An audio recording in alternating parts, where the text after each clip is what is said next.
너희가 너희의 땅에서 곡식을 거둘 때에 너는 반 모퉁이까지 다 거두지 말고 내 떨어진 이삭도 줍지 말며 내 포도원의 열매를 다 따지 말며 내 포도원에 떨어진 열매도 줍지 말고 가난한 사람과 거류민을 위하여 버려두라.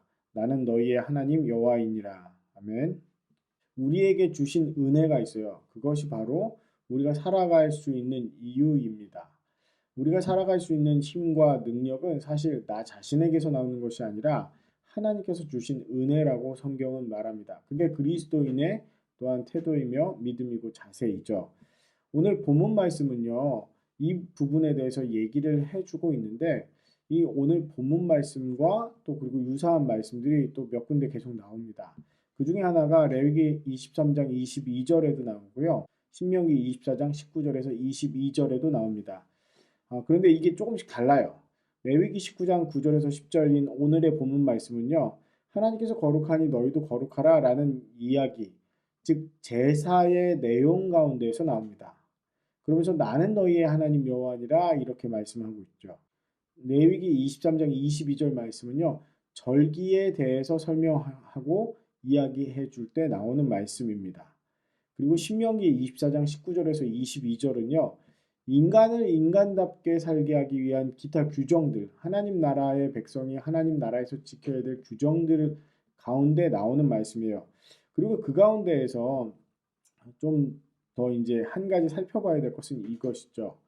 이 본문 말씀은요, 하나님의 명령이라는 겁니다. 그리고 그 명령에 대한 응답을 사람이 해야 한다는 것이고, 또 그리고 이렇게 하나님의 명령과 그 명령에 대한 응답이 하나님 나라와 그의 의를 이루는 일이라는 사실을 기억하면서 이 말씀들을 봐야 합니다. 오늘 본문 말씀 가운데 거룩하신 하나님께서 백성들에게 명령하시는 내용이 나오는데 그게 뭐냐면 나는 너희의 하나님 여호와니라 라는 거예요. 즉 너희는 내가 너희의 하나님 여호와라는 것을 인정한다면 이렇게 해야 한다라고 말씀하신 것이죠. 왜냐하면 성경에서 땅의 주인은 하나님이라고 말씀하고 있습니다. 땅의 농작물의 열매를 맺게 하시는 분도 하나님이시라고 이야기합니다. 그리고 땅에 사는 사람들을 함께 살게 하시는 분이 하나님이라고 선포하고 우리에게 가르쳐 줍니다.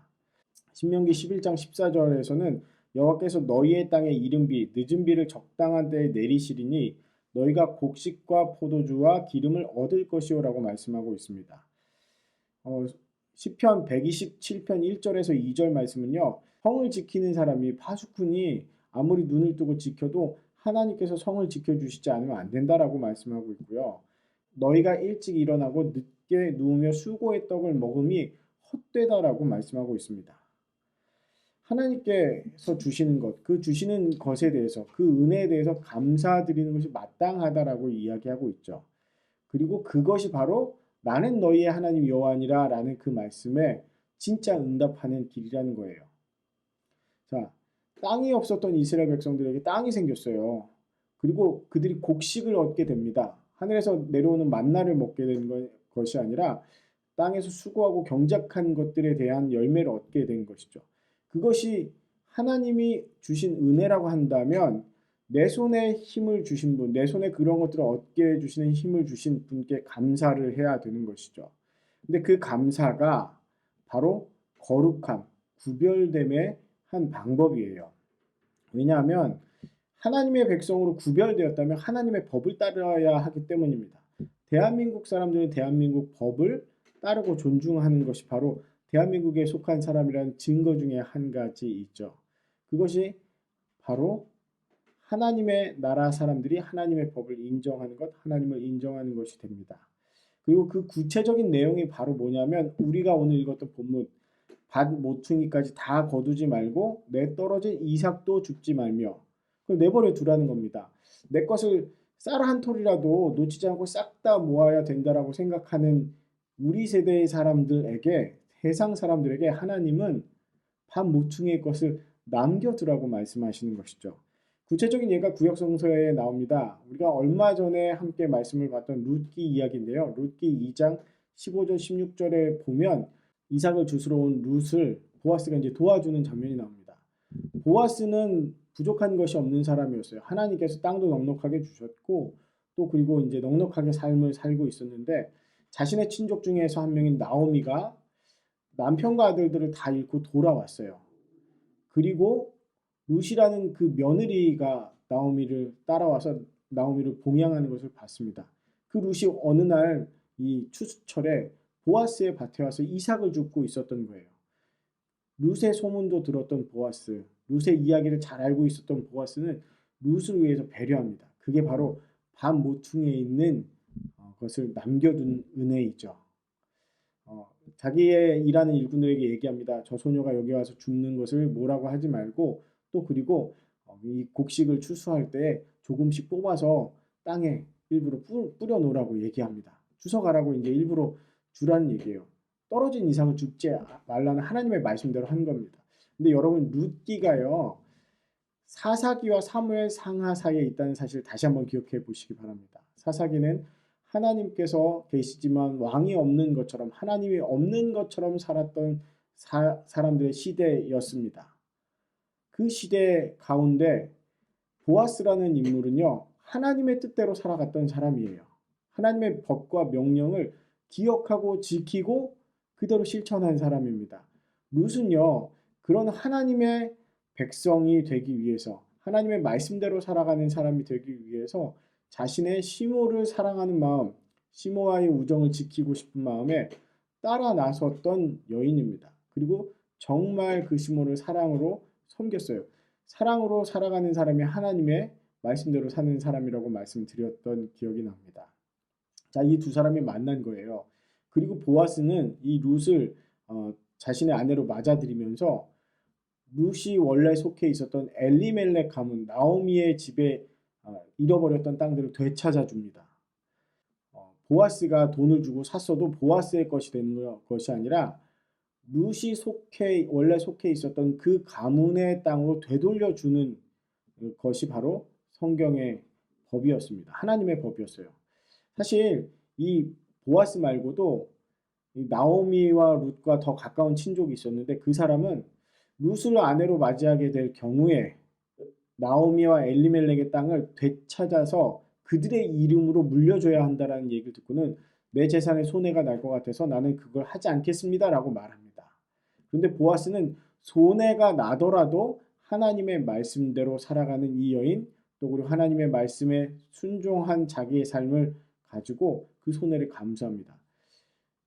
아까 전에 사사기와 사무엘 상하 사이에 룻기가 있었다고 다시 한번 말씀드렸는데 사무엘 상하는 다윗이 왕이 되는 과정에 대해서 나옵니다. 그러니까 이스라엘의 왕이 없던 시대에서 이제 왕이 있는 시대 그리고 정말 왕이 어떤 모습이어야 하는가 어떤 사람이 하나님께서 인정하시는 왕인가 라는 것을 보여주는 것이 바로 사무엘 상하의 내용이거든요. 이 룻기는 왕이 되는 다윗의 가문의 이야기예요. 다윗 가문의 가풍, 다윗 가문의 분위기, 다윗 가문의 신앙 이것을 보여줍니다. 그리고 결국 이 보아스와 룻은 예수님의 족보에까지 이름을 올리게 됩니다. 여러분 이 이야기가 왜 중요한가요? 보아스가요. 밭 모퉁이에 하나님의 은혜를 남겨뒀기 때문이에요. 하나님의 백성들에게 내가 받은 것이 있느냐? 그것이 은혜인 것을 안다면 그것이 은혜인 것을 깨닫는다면 너의 밭 모퉁이에 그 은혜를 남겨두어라 라고 말씀하고 있습니다. 우리가 감사한다고 하나님께 드리는 것 있죠. 우리가 누군가에게 감사할 때는 감사의 선물을 준비해서 드립니다. 그것이 그 받는 이에게는 작을지 몰라도 그 감사의 마음을 받죠. 근데 하나님께서는 정말 그 감사의 마음이 있다면 밭 모퉁이에 남겨두는 것까지 하라고 말씀하신 겁니다. 내가 하나님께서 주신 것을 은혜로 안다면 그 은혜의 일부를 다른 사람에게 은혜로 남겨두는 것이 우리의 몫입니다. 그것이 하나님이 나의 하나님이십니다 라고 고백하는 것이고 실천하는 것이고 인정하는 삶이죠. 자, 그렇다면 어떻게 해야 될까요? 예수님께서는 이렇게 말씀하셨어요. 지극히 작은 자에게 냉수 한 그릇 대접하는 것이 곧 나를 대접하는 것이다 라고 말씀하시고 기억하시겠다라고 말씀하셨습니다. 주님께서 다시 오시면 그 상급을 반드시 주시겠다고 하셨어요. 나더러 주여 주여 하는 자마다 천국에 들어가는 것이 아니라 하나님의 말씀대로 주님의 말씀대로 행하는 자가 그 상급을 얻게 된다라고 말씀하셨습니다. 말이 아닌 열매로 그것을 판단하시겠다라고 말씀하셨죠. 자, 그렇다면 우리는 우리가 거두는 것의 일부, 정말 반모퉁이에 내가 하나님의 은혜를 남겨두는가를 생각해 보아야 됩니다. 내가 얻은 소출이 무엇입니까? 내가 받은 은혜가 무엇입니까? 여러분, 너무 큰 거 생각하시지 않아도 여러분이 받는 매일 받는 양식이라든지 혹은 한 달에 한 번 받는 월급이라든지 뭐 매주 받는 주급이라든지 혹은 누군가에게 받은 은혜라든지 이런 모든 것들이 있습니다. 그 가운데서 내가 정말 그것을 은혜로 알고 남겨둔 것이 있는가? 그것을 기억하시는 이번 한 주가 되시고 여러분의 반 모퉁이에 그 은혜를 꼭 남겨두시는 한 주가 되시기를 주님의 이름으로 축원합니다. 기도하겠습니다. 주님, 주님께서 내 밭을 주시고 내 밭에 소출을 주신 것 감사드립니다. 그것이 은혜임을 기억합니다. 그리하여 그 은혜의 일부를 하나님의 은혜의 이름으로 하나님께 감사드리는 감사로 남겨둡니다. 하나님의 은혜가 전해지는 귀한 역사가 있게 하여 주시옵소서. 감사드리며 예수 그리스도의 이름으로 기도드립니다. 아멘.